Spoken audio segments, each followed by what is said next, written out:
ওই বিদেশিরা কি ঠাকামির হাওয়া নিয়ে এলো, মনটা কেবলই টলমল করছে।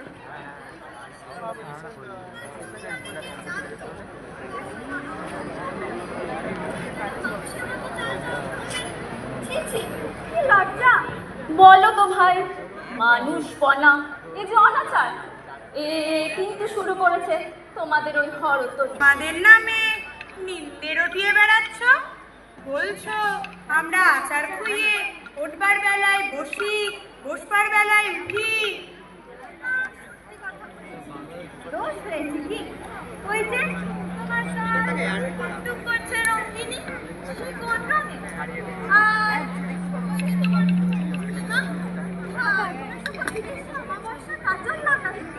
এটা তো সাতজন্মের তাসের দেশে শাস্ত্রে লেখে না। আমার হাত ধরে রাখো। সখীটিকে নিয়ে সারাদিন বকুলতলায় বসে ফিসফিস করছো, এটাই কি সাত জন্মে তাসের দেশে শাস্ত্রে লেখে নাকি? আহা গুরু ঠাকুর, উপদেশ দিতে হবে না। চুলে যে রাঙা ফিতেটা জড়িয়েছো, ওই ফিতে দিয়ে তাসের দেশের আচার বিচার পলাই দড়ি দিয়ে মরবে। এত বড় বেহায়াগিরি তাস রমণী হয়ে তা হয়েছে, আমি ভয় করি না কাউ। তোমাদের মতো লুকোচুরি আমার স্বভাব না।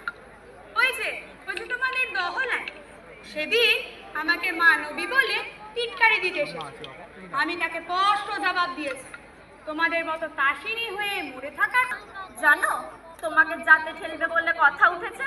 তাসের জাত তো, তা আমি নিজের হাতে জলাঞ্জলি দিয়েছি। আমাকে ভয় দেখাবে কিসে?